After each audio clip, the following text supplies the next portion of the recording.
bienvenue au Polysécure épisode spécial. Je suis convié de Michael. Comment vas-tu? Ça existe-tu être un mort vivant? Ben, ça existe quand on est à Vegas puis qu'on a du jet lag, qu'on a des rencontres en fou et qu'on doit essayer de vivre à travers ça. Ça ressemble à ça, je te dirais, le résultat des 2-3 derniers jours, passé à travers de Black Hat, petite journée de vacances ou de rattrapage de jet lag. Tout ça ensemble. DEFCON vient officiellement de commencer, puis je me sens... Je sais même pas où est-ce que je vais trouver le jus pour faire la suite. Oh, il reste 3 jours de DEFCON dans ton cas. Puis, d'à fond, on va en profiter justement aborder tout ton passage au Black Hat. Moi, je n'ai pas été au Black Hat. Ça fait très longtemps que j'y vais plus parce que je ne crois plus à la valeur que ça m'ajoute à ma vie dans mes choses. Il y a de la valeur quand même au Black Hat, nonobstant tout ça, mais pour moi, ça n'en apporte plus. Toi, tu as passé les 2 jours, mercredi, jeudi au complet, plus probablement le mardi soir avec des activités connexes aussi. C'est quoi ton appréciation générale de ce que c'est rendu le Black Hat maintenant? Sérieusement, je vais faire une petite référence au Québec puis à la France. J'avais l'impression d'être au FIC. J'avais l'impression de voir plus des boots que quelque chose. Je voyais pas de valeur énorme. Je comprenais pas. Je suis rentré là puis je suis comme... C'est plus grand que nature. C'est plus grand que n'importe quoi que j'ai jamais vu. C'est très impressionnant la première fois, mais tu sais, à part ça, ça apporte rien. Le 3/4 du monde que j'ai rencontré sur place, c'était soit du monde que je connaissais déjà, que j'allais rencontrer à DEFCON d'une manière ou d'une autre.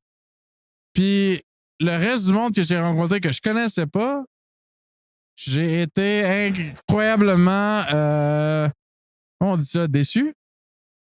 J'ai resté déçu de comme la grandeur de l'événement, puis le prix que ça coûte d'être là, tu sais, les dépenses que ça encourt d'être à... On se le cachera pas, il n'y a pas d'option en bas de 1000$ là, pour être à Black Hat. Je vois pas un retour direct sur ça donne quoi d'être là, en moins que quelqu'un te sponsor pour y être. Il n'y a pas de... Je crois que même les vendors que j'ai rencontrés, tu sais, on s'entend les boots et tout ça, j'ai resté surpris de la qualité des boots pour la qualité des compagnies qu'il y a dedans.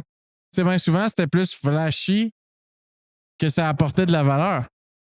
Tu sais, je rencontrais des compagnies puis j'étais comme ça avait l'air d'être une multinationale, d'être énorme. Puis tu vois qu'ils ont brûlé de l'argent des VC pour comme se payer un boot hallucinant. Puis tu rentres dans le boot, puis comme même pas d'équipe de vente sur le plancher. Tu parles avec des développeurs, puis qui ont la misère un peu à saisir la business. Ils font de leur mieux, mais tu sais, puis qui viennent présenter des idées, puis des idées comme qui marchent pas toutes ou qui font pas toutes bien du sens. Puis ça, c'est un autre sujet que je vais aborder, c'est l'emphase cette année sur tout ce qui est AI. Puis on parle même pas d'AI, on parle juste de LLM, de Large Language Model. On s'entend des chatbots de sécurité. Je pense que j'ai vu tous les flavors pas possibles, avec tous les use cases pas possibles.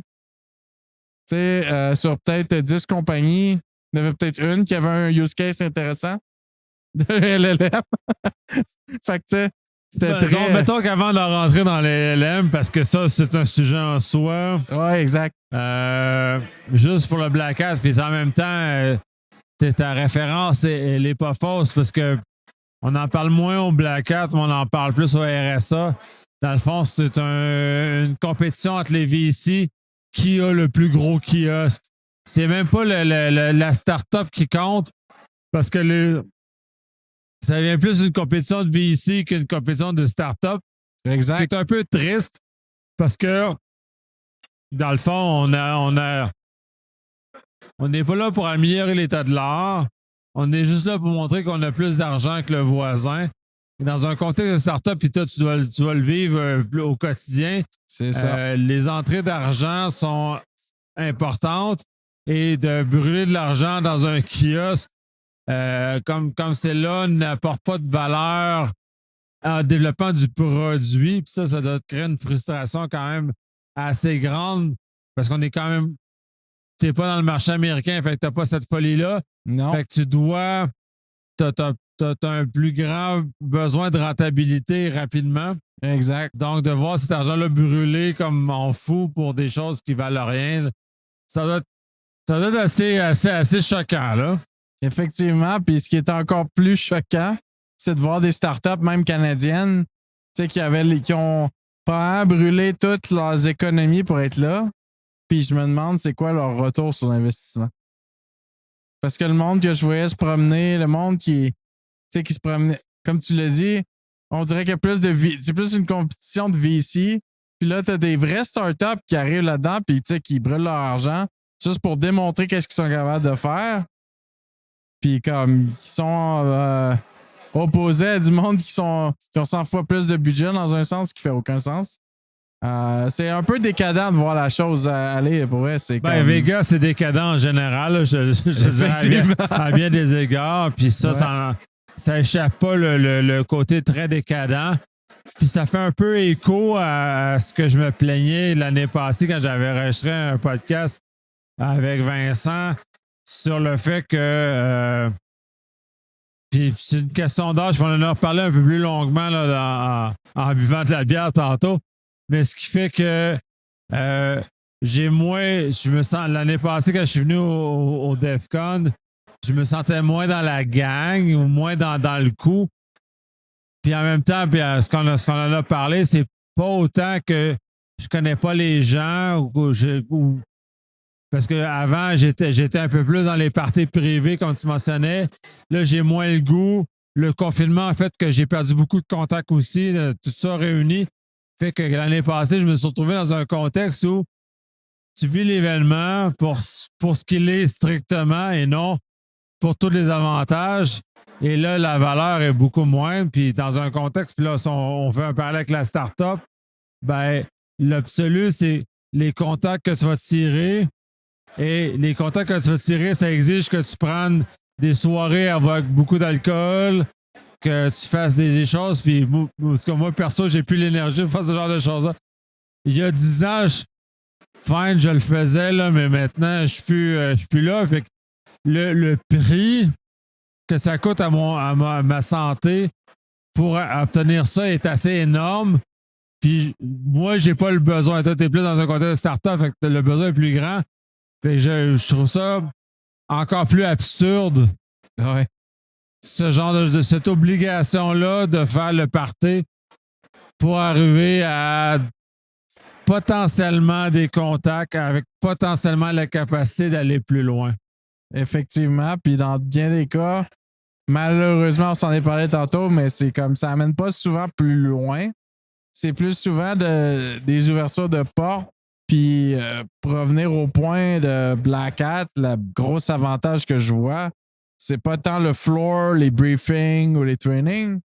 C'est bien plus comme le côté un peu team building de comme tu rencontres du monde qui vont être juste il y a du monde qui sont juste à Black Hat qui vont pas à la DEFCON et vice-versa. T'en as qui font les deux. Mais c'est tellement des clans séparés puis des opportunités séparées que dépendamment de pourquoi tu es sur place. Tu sais, dans mon cas, moi, j'ai trouvé ça écœurant parce que je peux pas dire que je vais voir un retour en signe de dollar sur l'événement, mais où est-ce que je vois le plus d'intérêt, c'est que j'ai pu rencontrer du monde que il partait aujourd'hui. Tu sais, la carte est finie, Show Buy, c'est fini. Puis c'est des opportunités, des canaux de vente, des VC ou du monde qui vont juste jamais aller à DEFCON.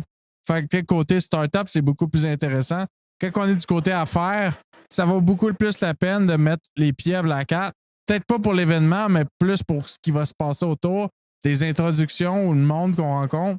C'est un autre sphère, c'est un autre versus si tu arrives à DEFCON, ben là, tu as un peu de tout. Ce regard-là est intéressant. Puis, puis ça, je me fie vraiment sur toi parce que moi, je suis zéro start-up. Moi, c'est vraiment comme freelance, mon calcul est très différent.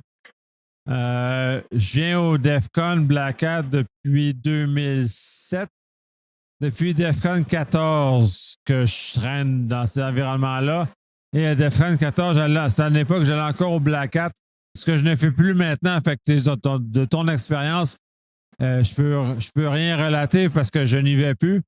Parce que pour moi, j'ai perdu l'intérêt d'aller là il y a longtemps. Parce que le retour sur investissement, parce que c'est cher. Je pense que comme participant, ça me coûtait 2 000 à 3 000 $ juste pour l'événement. Et c'est 2 jours, puis bon, les qualités des conférences ne justifiaient pas nécessairement la mise de cet argent-là. Fait que j'ai arrêté à un moment donné, puis j'avais pas de retour. Mais en même temps, puis à ces époques-là, puis ça m'avait fasciné parce que tu vois les personnes qui animent les kiosques des vendors, de grandes compagnies reconnues américaines, notamment. Et tu arrives au DEFCON, tu as les mêmes personnes habillées moins stiff, plus adaptées au DEFCON notamment. Puis là, tu fais comme, OK, ouais, il y a une suite. Les gens font plus que ça. Et ça devient intéressant de voir cette dualité-là, comme tu mentionnais, de ce double univers-là. Et pour les compagnies qui font l'effort de faire le double, parce qu'il y a des gens qui vont aller, comme tu disais, co-Black Hat, il y a des gens qui vont aller co-DEFCON, et il n'y a pas tant de gens que ça qui font les deux. Il y en a parce que quand tu achètes un billet au Black Hat, ton accès au DEFCON est fourni. Fait que c'est un incitatif. Mais il n'y a pas tant de ma connaissance de gens qui vont faire ça, qui vont juste retourner à la maison parce qu'ils ont hâte de retourner à la maison. Là. je les comprends totalement. Je suis un peu dans le même état après 2 jours de vacances, honnêtement. Là. Mais dans tous les cas, c'est sûr qu'effectivement, il y a pas. Il y a une très grande écart entre le monde qui font un ou l'autre et non les deux. Mais c'est drôle parce qu'en fait, les 2 conférences donnent le même but pour 2 groupes différents. Puis bien souvent, ben, ceux qui vont faire les 2, ben, c'est qu'ils ont un pied du côté professionnel et peut-être un peu du côté business, mais comme en réalité, tout se passe à DEFCON. La communauté, j'ai hâte de voir parce que avec la discussion qu'on a eue tantôt sur DEFCON au Convention Center, j'ai hâte de voir le nombre de personnes sur place. Les dernières années, on s'entend, ça fait peut-être 6 ans à peu près que j'ai pas mis les pieds à DEFCON à cause de la COVID et tout ça. Je suis vraiment curieux de voir comment que ça l'a grossi, si on peut dire, entre parenthèses, de la popularité de l'événement et tout, parce que comme c'était vraiment le centre de l'univers il y a quelques années. Tu arrivais là en sécurité, c'est là que tu rencontrais tout le monde, les plus grosses opportunités, autant de trouver des contacts dans tous les domaines ou de peu importe la raison de pourquoi on est à DEFCON, c'est juste comme c'est là qu'on dirait que c'est comme le centre de l'univers pour la cybersécurité. Puis les opportunités que j'ai eues et les rencontres autour de DEFCON, que selon moi sont pas mal plus importantes, puis c'est la même chose avec Black Hat, on se le cachera pas. T'sais, c'est tout le temps un peu ce qu'on disait tantôt, c'est les parties autour qui font l'événement. Puis d'aller à ces parties-là, ben c'est très épuisant, on se le cachera pas. Mais c'est un petit peu. C'est drôle parce que c'est les 2, c'est un petit peu dans le même but. T'sais, c'est là qu'on découvre des choses ou qu'on rencontre du monde que.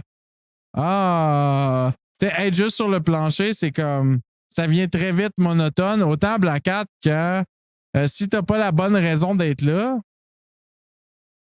je connais du monde qui vont y aller la première journée, puis c'est mort après. Là. Entièrement raison. Le Black Hat encore plus. Parce que ça, le Black Hat au prix que ça coûte, je me forçais pour aller à des conférences, mais dans l'absolu, t'es comme contraint t'es comme une contrainte.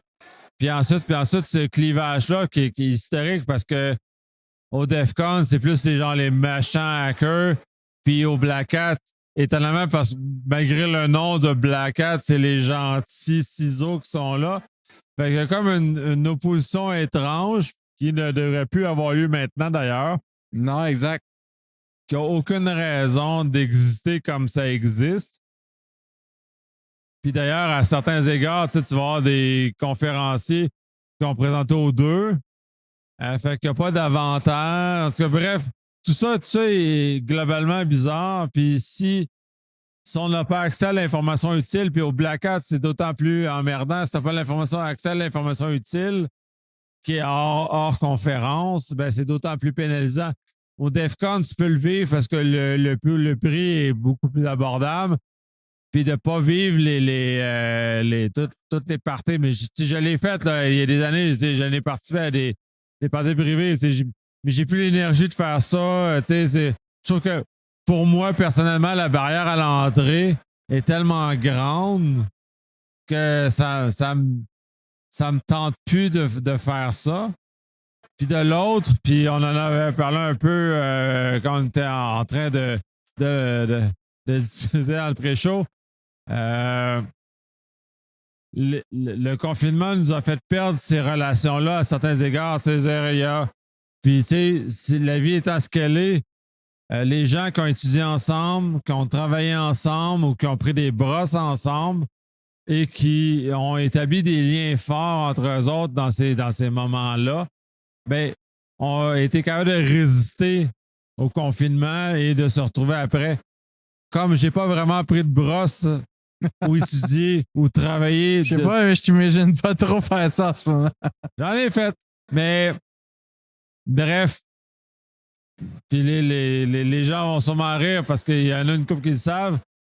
Mais tous ces événements-là, mais c'est pas au sens où quand tu prends une brosse au DEFCON, c'est une chose. C'est comme un one-shot. Prendre une brosse à toutes les semaines avec tes chums, ça en a un autre. Ça devient tes chums de brosse. Et tes chums de brosse, ben, il y a comme une affiliation qui va avec eux autres. Et au DEFCON, tu as beaucoup de chums de brosse qui sont là. Comme beaucoup, ben c'est ça revient à ça. Des chums de brosse, des chums de travail, des chums d'études. Puis tous ces gens-là ont cet avantage-là. En tout cas, ce que tu as exprimé, puis ce que j'ai aussi, j'ai pas ça. J'ai pas de chum de brosse au DEFCON, j'ai pas de chum de travail, j'ai pas de chum d'études. J'ai rien finalement avec personne. Ça, contrairement notamment au Québec, j'ai des chums de brosse. Déjà, j'en prends plus tellement maintenant, là, j'ai l'âge que j'ai. Là, c'est une autre époque de ma vie. J'ai des chums d'études, puis j'ai des chums de travail que j'ai encore maintenant, fait que tu es capable de faire ça, mais DEFCON, Black Hat, j'ai pas ce niveau de relation-là. Ça va être des brosses superficielles, si tu veux prendre cet exemple-là, ou c'est des relations qui sont plus superficielles, qui pour moi, personnellement, n'ont pas résisté au confinement. Ils ont tous disparu. Soit ces personnes-là ne viennent même plus aux événements, ou soit ils ne répondent plus. Ils me ghostent, fait que je suis passé à un état, je suis comme un état secondaire, fait que j'existe plus. J'ai sérieusement la même. J'ai senti la même chose passer. Je t'avouerais, c'est après 6 ans. 6 ans d'absence, c'est un peu la même chose. Tu sais, tu connais plein de monde, puis c'est comme. Soit ils viennent plus, ou soit ils te ghostent, ou soit. C'est exactement ce que tu exprimes, c'est exactement. C'est la réalité de tout ce qui s'est passé depuis.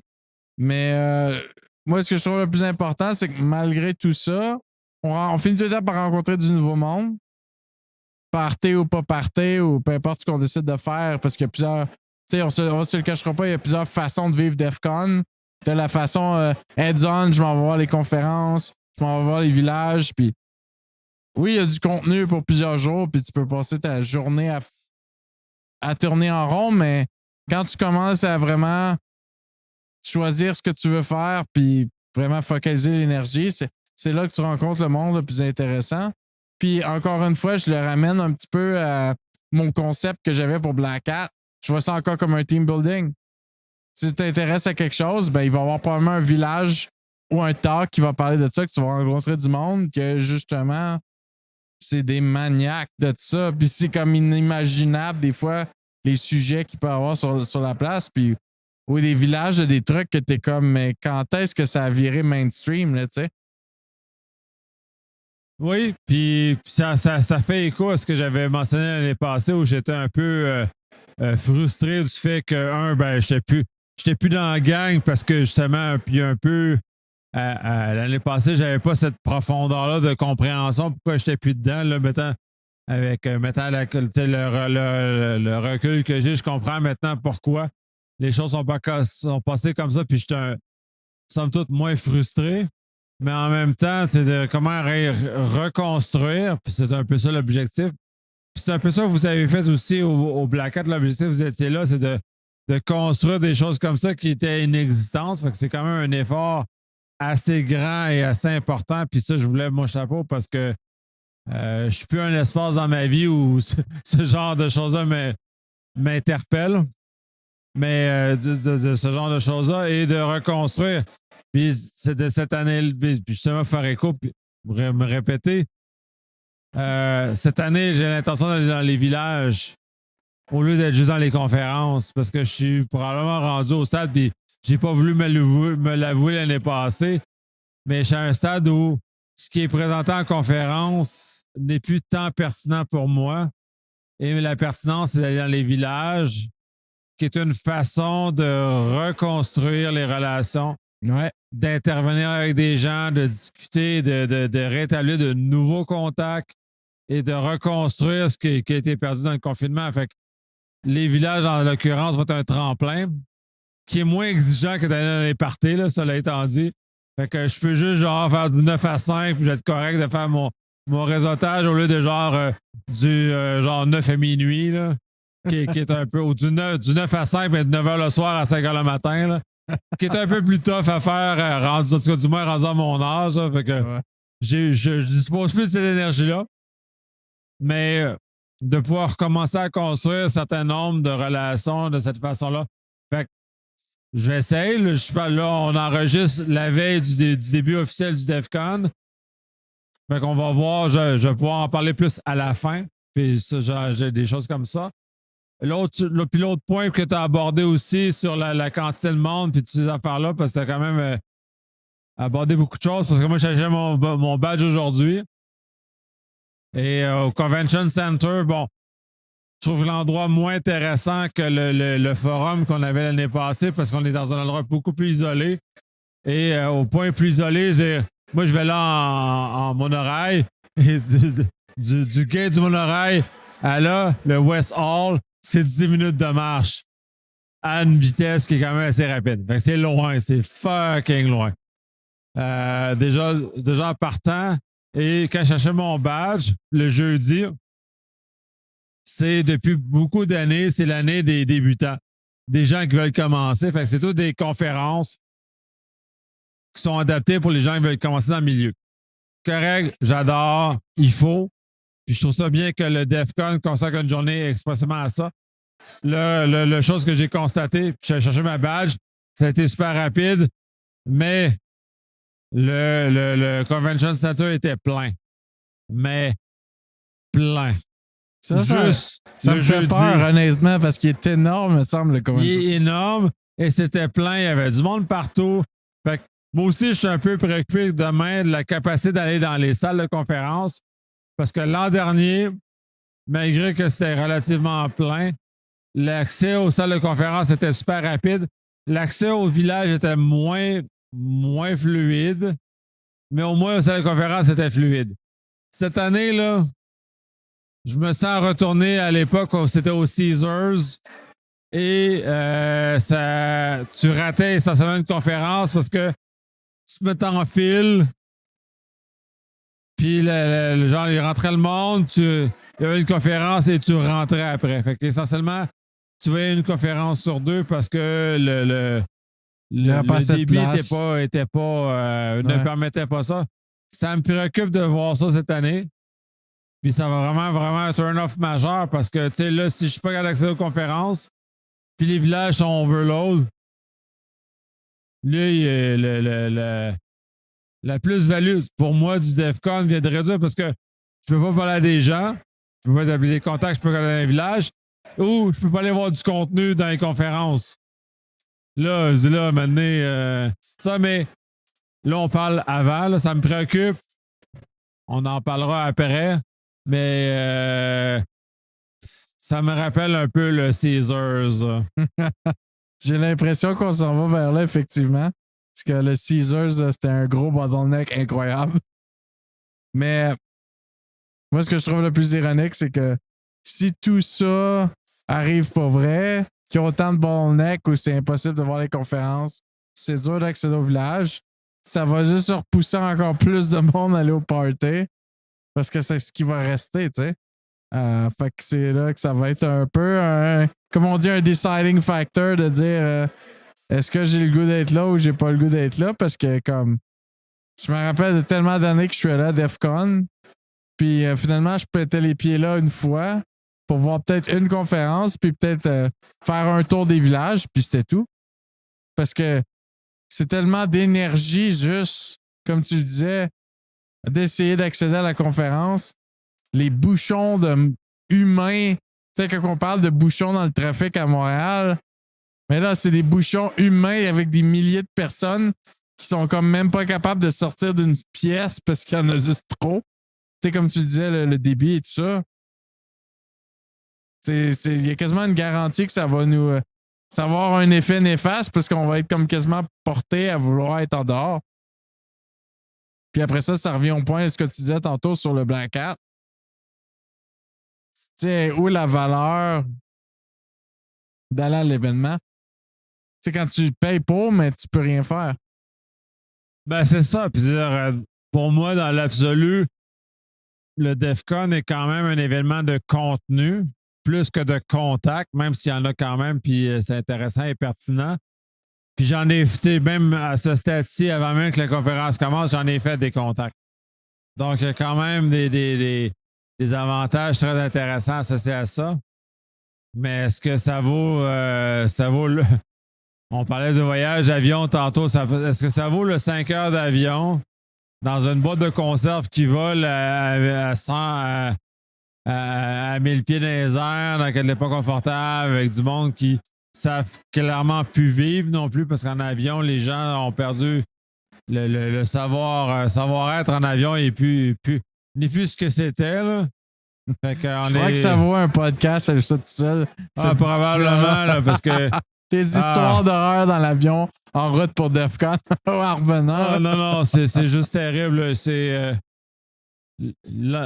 On va. Tant qu'à ça, on va citer Start. L'enfer, c'est les autres. Dans une boîte de conserve qui vole à 1000 pieds. Oui, l'enfer, c'est les autres. On a perdu le civisme qu'on avait avant. Il est vraiment plus là. Il n'y en avait pas beaucoup avant, mais quand même, il y en avait un peu, mais il n'y en a plus du tout. Là. Fait que ça devient un peu des rêves, c'est genre souffrir en avion, pas coucher à la maison, décalage horaire, puis c'est un événement avec du contenu et la capacité de faire des contacts qui est pas à la hauteur, ben, c'est à se poser de sérieuses questions sur qu'est-ce qu'on fait avec ça dans l'absolu, puis je suis quasiment à une année où ça passe ou ça casse parce que je suis plus sûr que ça me tente de tout faire ça juste pour ça. Effectivement, c'est une grosse question qui va rester peut-être un petit peu trop philosophique pour asseoir. Mais en réalité, je pense aussi que c'est personnel parce que comme on en parlait avant d'enregistrer, c'est en bout de piste, ça dépend des raisons pourquoi qu'on va là. Tu sais, pourquoi qu'on va à Black Hat, pourquoi on va à DEFCON, je pense que c'est tout personnel. C'est différent pour chacun, puis c'est un peu ça qui fait la démographie entre les deux qui est totalement différente. Là, c'est pas pantoute la même gang, c'est pas pantoute la même idéologie. Puis comme ça va peut-être, tant mieux, ça m'a amené, ça a un effet néfaste de réduire parce que c'était quand c'était vraiment tout petit qui faisait que c'était intéressant. Là, c'est rendu tellement gros que j'ai bien hâte de voir à partir de demain là, pour DEFCON. Après 5-6 ans, ça a évolué, ça a grossi puis tout ça. J'ai hâte de voir c'est quoi vraiment le big picture de qu'est-ce que ça apporte d'avoir encore plus de monde. Parce que je me rappelle déjà, il y a peut-être, je crois, 6 ou 7 ans, une des dernières années que je suis allé, je trouvais déjà que c'était quasiment une intoxication. C'était quasiment toxique d'aller à DEFCON parce que il y avait trop de monde qui n'avait pas rapport là. C'était rendu trop un événement public. Ça a toujours été un événement pour la communauté de sécurité. Ça a toujours été un événement, underground. Mais là, on dirait que c'est rendu l'événement, que genre tout le monde veut se pointer. Aussitôt que tu es en IT, C'est genre, on dirait que ça devient un must. Puis que là, ben là, tout le monde va emmener leur famille là, va emmener. C'est là que ça devient un petit peu n'importe quoi, que comme. C'est un événement professionnel pour ben du monde qui est très important. Mais là, quand tu te ramasses que finalement tu t'enfarges dans plein de monde, que tu te demandes vraiment qu'est-ce qu'ils font là. C'est là que ça devient toxique, là, tu sais. Ouais, je comprends ton. Oui. Oui, ben ça l'a beaucoup changé. C'est. Puis en même temps, c'est bien parce que c'est très inclusif, le DEF CON.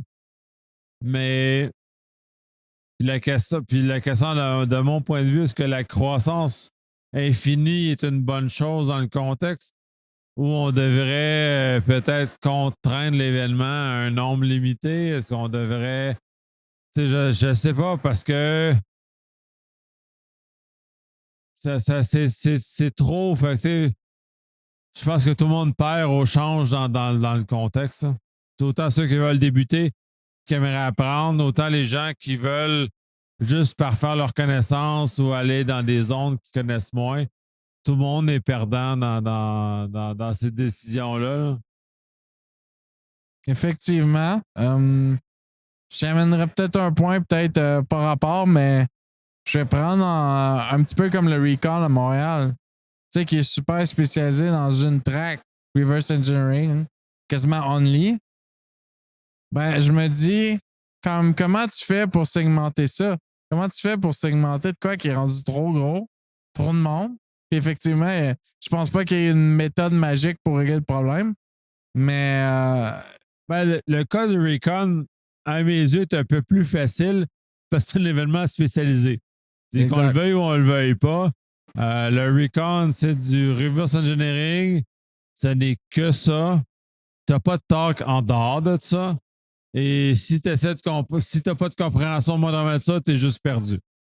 Fait au minimum, il y a une mission claire, avec une portée claire, et il ne diverge pas de la portée. Fait qu'on est très dans ça. Moi, c'est plus les événements, les all you can eat, c'est-à-dire le DEFCON est un bel exemple, mais on en a d'autres, notamment au Québec également, qui sont dans un modèle de croissance infinie. Au lieu de dire que j'ai atteint le plateau de la clientèle que je veux desservir, puis j'arrête là. Mais j'assère bien, je mets beaucoup d'énergie dessus parce que après ça, puis parce qu'on organise des événements, quand tu prends ton énergie qui sert bien ta clientèle principale, puis là, tu élargis ton offre et tu n'as rien pour tolérer, pour être capable de prendre la charge, tu vas pénaliser ta clientèle ou ton public de base ou primordial parce que tu ne seras plus capable de les cajoler, tu ne seras plus capable de leur donner du contenu pertinent, des choses comme ça. Fait que, je trouve qu'on se perd, on perd sur la qualité en voulant aller partout. Là. Effectivement, ben c'est un peu là que je veux en venir avec comme la recette d'avoir trop de monde, trop de trucs disparates, justement, qui fait que ça a un peu un effet amplificateur, tu sais, d'amener plus de monde à s'intéresser. Fait que finalement, c'est comme une roue sans fin de trucs qui fait que ben c'est de plus en plus dur, tu sais, d'accéder au talk, de plus en plus dur d'accéder au village. Parce qu'aussitôt que tu trouves d'intéressant, ben à place de rentrer dans une salle que tu as juste les purs, si on peut dire un expression québécois, les purs cracks de ce sujet-là. Non, tu t'enfarges dans tout plein de monde qui n'ont pas rapport, puis tu sais même pas qu'est-ce qu'ils font là, puis ils vont rien t'apprendre, ou ils sont aussi confus de toi de qu'est-ce qui se passe dans le village. Tu sais, puis c'est ça que je trouve qu'il perd beaucoup de son charme, parce que c'est comme tu voudrais pouvoir t'asseoir avec quelqu'un puis genre avoir une discussion pour apprendre quelque chose, ou tu voudrais rencontrer du monde spécialisé là-dedans. Mais à la place, tu rencontres plein de monde qui sont autant intéressés que toi dans un sens, mais qui n'ont aucune idée. Fait que tu sais, c'est ça qui crée que ça rend ça vague puis un petit peu dommage, tu sais. Oui, puis c'était intéressant, puis c'est un excellent segue vers le deuxième sujet sur l'intelligence artificielle, parce que justement, on amène dans un contexte où on fait face à des gens qui ne connaissent pas, qui disent n'importe quoi, qui nuisent. Puis là, on bascule sur les AI parce que qu'on le veuille ou qu'on le veuille pas, c'est très relatif ou très connexe à la cybersécurité parce que il y a une panoplie de mesures qui sont similaires à la cyber qu'on doit ajouter ou moduler par rapport au AI, ce qu'on ne fait pas vraiment tant que ça maintenant. Et ça, c'est une chose. Et là, on parle du AI. Quand je fais ça, on parle du LLM, qui est un micro sous-ensemble de plein d'autres affaires en AI. Parce que du vrai AI, c'est pas être capable de dialoguer avec un ordinateur. Du vrai AI, c'est d'être capable de faire une fonction définie avec un rendement défini.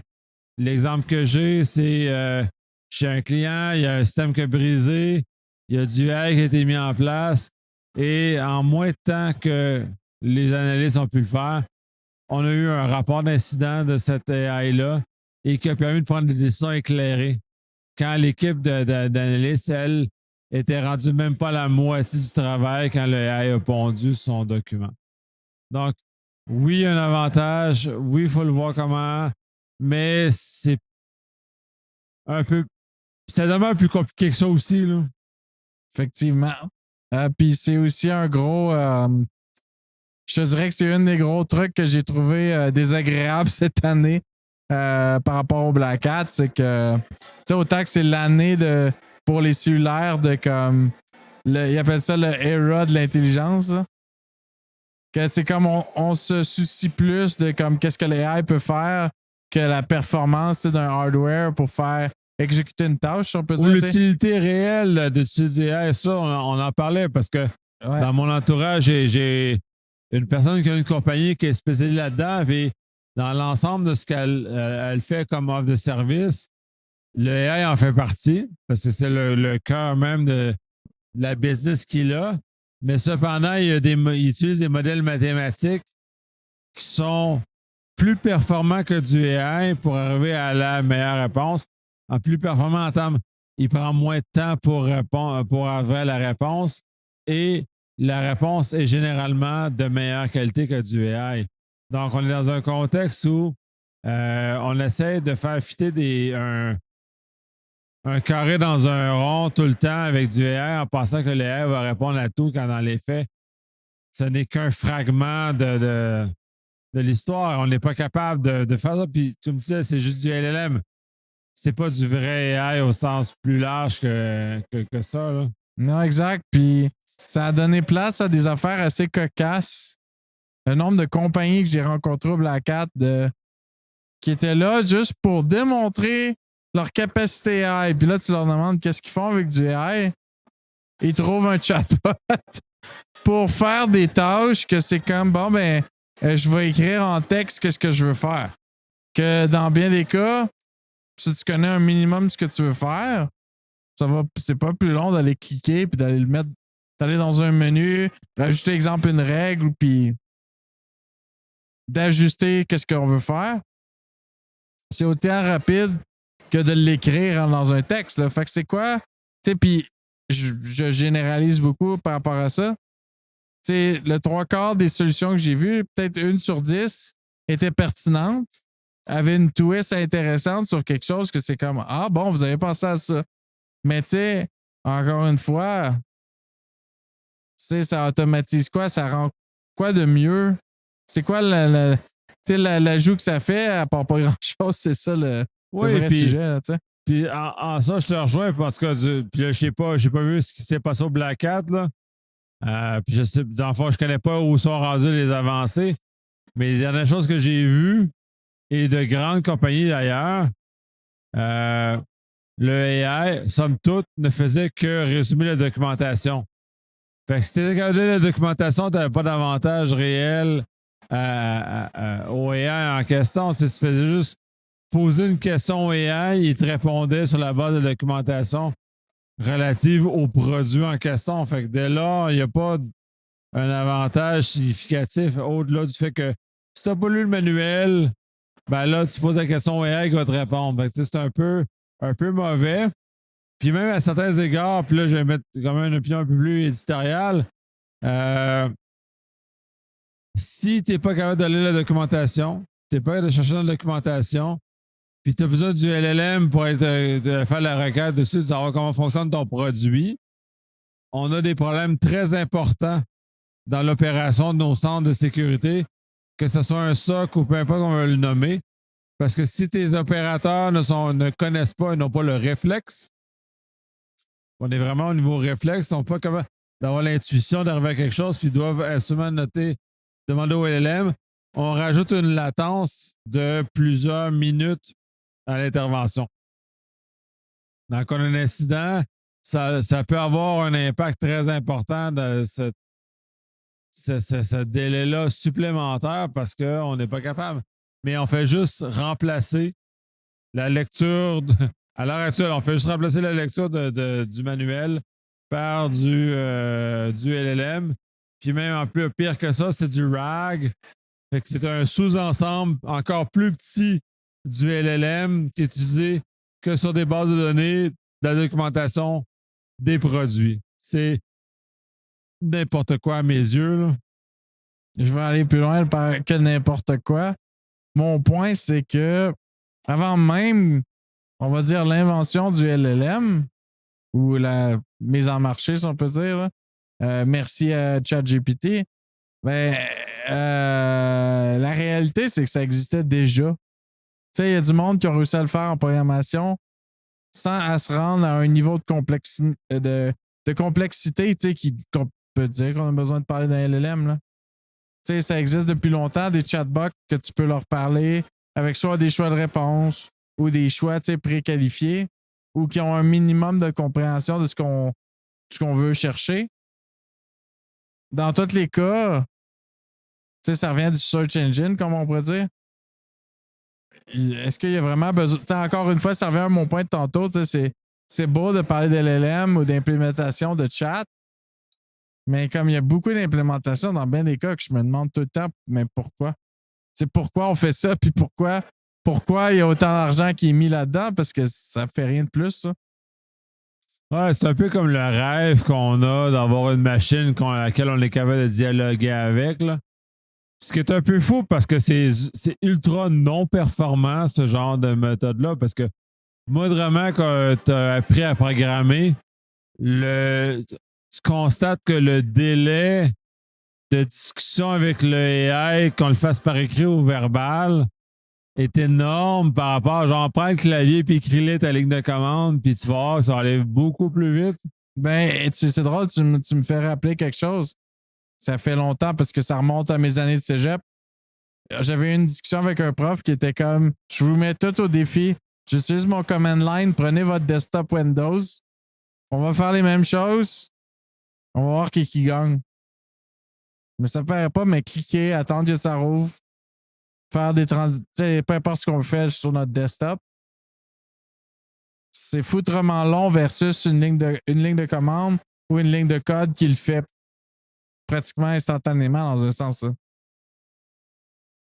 Ouais, c'est fou ça, puis quand tu le regardes comme ça, puis je dévie un peu, je connais beaucoup de places qui, en info numérique, font pas du DevOps, font du ClickOps.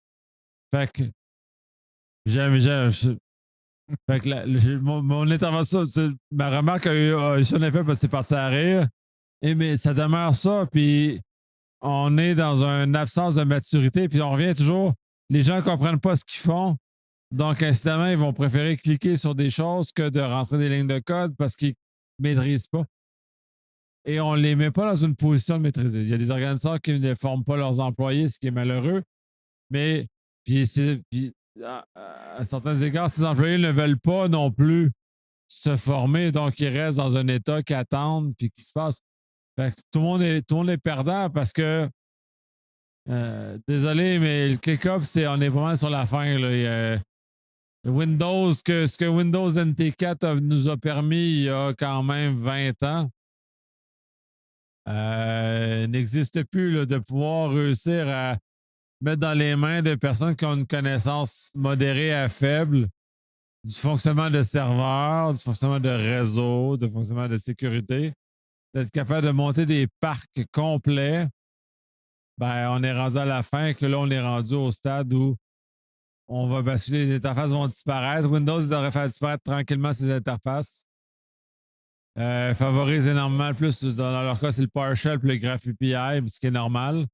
Mais et d'aller vers ça. Fait que les autres aussi font de plus en plus vers ces notions-là de mécanique. Mais si on revient au AI, c'est un outil qui est très lourd pour un résultat très faible. Et à l'heure actuelle, on ne paye pas le vrai prix. Fait que qu'on l'utilise de façon trop par rapport au coût réel qui est caché en arrière. Fait que quand on va payer le vrai coût, on n'utiliserait plus tant que ça le AI comme on le fait actuellement. Là. Effectivement. Puis c'est un petit peu pourquoi que je disais que c'était comme. C'est que ça me levait quasiment le cœur de passer à Bad4 puis de voir toutes les idées farfelues que je me demandais comment que ça sortait de quelque part. Comment quelqu'un pouvait penser qu'il était un génie d'avoir implémenté ça. Parce que j'étais comme. Il y a tellement de défis incroyables puis intéressants par rapport à l'AI dans un sens que nous, en ce moment, on se bat pas pour démocratiser, mais pour dire, juste de pouvoir expliquer qu'est-ce qu'un AI a fait comme raisonnement, qui est probablement un des plus gros, des vrais défis d'AI intéressants, mais j'ai pas rien vu par rapport à ça. Les vrais défis de l'AI, c'est pas ça qu'on entend parler, c'est pas ça qui flash dans le marketing ou qui flash dans ce qu'on va voir dans les conférences. Puis c'est ça qui fait que c'est comme on en devient blasé à un certain point, j'ai l'impression. C'est comme c'est quoi la prochaine chose? Hein? Ben, ce qui est un peu triste, c'est que genre, toi puis moi, on regarde ces affaires-là, on est un peu même outrés à certains égards. Le problème, c'est que les acheteurs s'en rendent pas compte. Les gestionnaires s'en rendent pas compte.